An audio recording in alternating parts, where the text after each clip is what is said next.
Well, Wales-South Africa was always going to be a really, really tough game to try and judge and assess and talk about, and that's absolutely the case.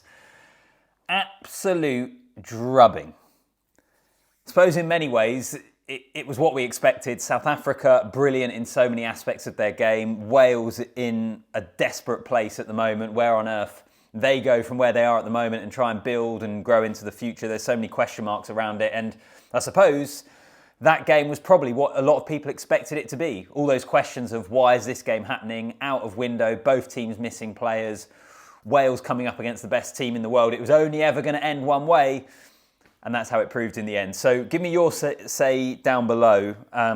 Many of you might have more coherent thoughts than I do in this video. So go to the comment section and let me know what you make of the game. And I suppose where both of these sides find themselves at the moment, total contrast at the end of this year. Final game of 25, South Africa, undisputed as the #1 team in the world. That has been underlined this year.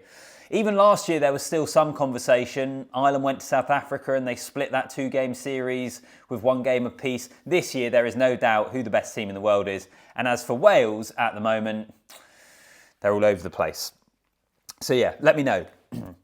I suppose what I will say is I think what that game did do was underline and remind us, certainly what I took from it, is what's great about South Africa at the moment and also where they can still build. What's great at the moment is their power game. We saw it last week against Ireland in a fashion that I think a lot of people probably had never seen before, of just utter grinding a team into the dust. The power game is absolutely exceptional at the moment, the strength in depth, all that sort of stuff. I just wonder as well, and I think Rassie himself has spoken about this, that if they're looking to build in 2026, if they're looking to build towards the next World Cup, it is developing an all-court game. Now, we see it in moments, and they are a team that are capable of hurting you from everywhere, but I just wonder whether the kind of finishing line breaks and attacking out wide and attacks off first phase, I don't have the stats to hand, and I could be proved wrong on here. I wonder how lethal they are of actually converting line breaks. At the moment, it feels to me at the moment that a lot of their success is coming from the power game, but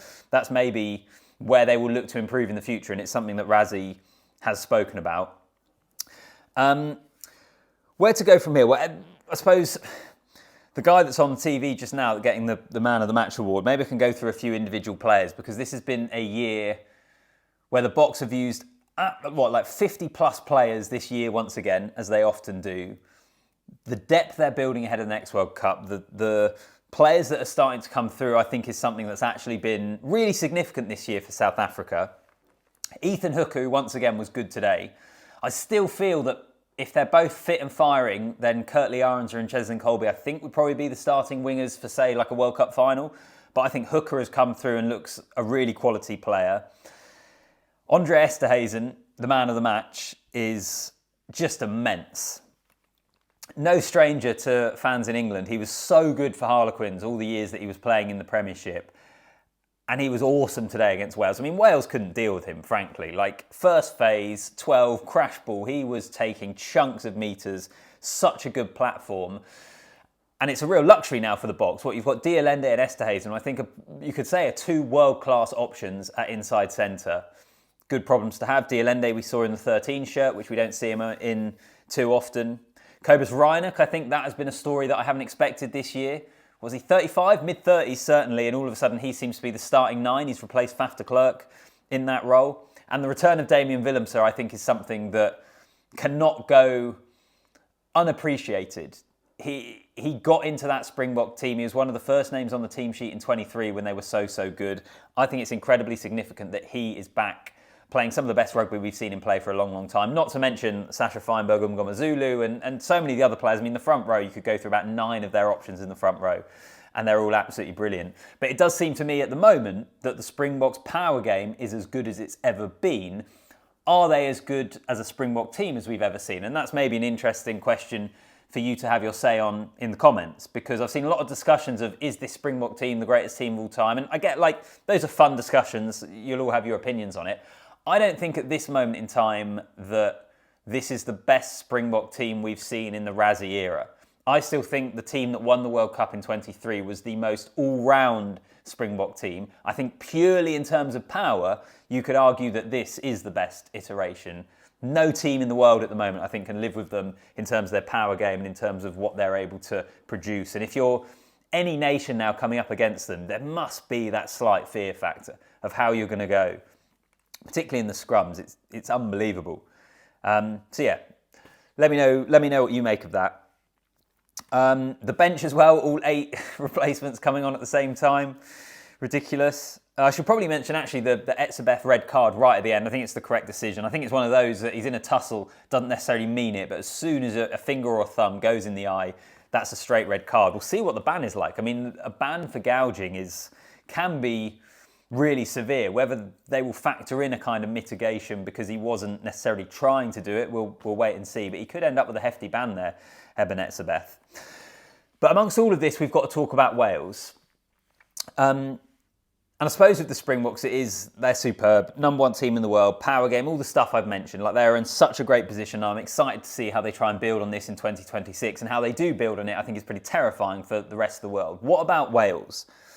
Because on the one hand, judging them against the Springboks at the moment, a team that, as I've just said, some people are talking about in conversations of whether they're the best team ever. Judging this Wales team against them isn't fair. But there is no getting away from the fact of what a brutal result that is. At home, half-empty stadium, 73-0, record defeats. And I feel like it's something I'm having to start to get my head around, of judging Wales from a different standard now. In my head, I still, in a way, think of Wales as the team of Sam Warburton and Jamie Roberts and Alan Wynne-Jones and that great generation of players that I would see England come up against so often and end up losing tight Six Nations games, particularly at home. They just had an ability to make life horrible for teams. And they're not that anymore. In a way, it was a bit like the Manchester United post Sir Alex Ferguson, I think, in that you suddenly got to a point where you had to realise you couldn't judge a team anymore by what they used to be. And that's where we are with Wales. So how do we start judging them after this result? They're nowhere near the Springboks. We knew they weren't going to be. There's still just things that concern me about it, though. And I think it boils down to the question of, do they simply not have the cavalry here? I think Steve Tandy is a good coach. I think Matt Sherratt and Danny Wilson are good coaches. But I look at the players and just wonder whether Wales, at this moment in time, have the players to be able to really compete with the best teams in the world. They shipped 50 against New Zealand. They scored some good tries in that game. They've been nilled at home here. 73-point ship. They shipped a lot of points against Argentina as well. And then they probably shouldn't have, beat Japan. And all of a sudden it's Wales, despite the incredibly rich, amazing history of Welsh rugby, you can't really judge them against the best teams anymore. It's how they get on against Japan. If they were to play Samoa, if they were to play Fiji, who I think would beat them definitely at the moment, based upon what I saw from Fiji at Twickenham a few weeks ago. Wales are just simply in a tough place. And I don't know when it improves. I don't know how it's going to improve. It's kind of like a 5 to 10 year project, isn't it? Which I think is what makes it so difficult with Wales. They'll take very little out of this game. I think some of the missed tackles and things they should be able to fix up, but they're miles away from the Springboks. Absolutely miles away from them. A game that always felt like it was a load of nonsense in a lot of ways outside the window with players missing, and it kind of ended up being that in the end. I know if you're a Springbok fan, you'd have loved it, rightly so. But generally speaking, as a spectacle, wasn't the most intriguing, I didn't think. I will leave it there. Hopefully that has made some sort of sense. It's kind of difficult when it is so one-sided. This Springbok team are absolutely sensational. God, they could genuinely do 3 in a row. I know the World Cup's a long way away. And England have shown this year that the amount you can improve and change and perceptions of you change in 12 months is a lot. But they could win 3 in a row, the Springboks. They're that good at the moment. They're so much better than everyone else. And I think they're going to get better, which is what they did in 23, kind of 22 into 23. A big focus of them was developing an all-court game. I think this year, if you think back to the start of the Rugby Championship, this is the point I'll leave you on, actually. We'll finish with the Boks as the number 1 side. You think back to the Rugby Championship and... I'm going to turn that off. You think back to the Rugby Championship and actually they weren't playing that well. At the start of that competition, defeat at Ellis Park to Australia. They then beat Australia, but frankly didn't play well. I think they stripped it back, focused on the power game, and then that has been what has really been the foundations for the rest of what we've seen this year. There have been other good stuff as well. I'm not saying they're a purely set piece, kick chase, power game team. They obviously have incredible athletes out wide, but I think that is what they've really relied upon. They stripped it back, and now they're going to look to build it again, which is exactly what they did 22 into 23, and they end up winning the World Cup. So I think we're in a similar position with South Africa with what we saw them then. I think what you'd argue now, though, is their strength in depth is actually better now than it was at that point in time. So the Springboks are brilliant. Wales are desperate. Kind of stuff we already knew, wasn't it? Give me your views down below. Like the video as well. I would love it if you hit that subscribe button, subscribe to the channel, and you will not miss a thing. And I'll see you in the next one.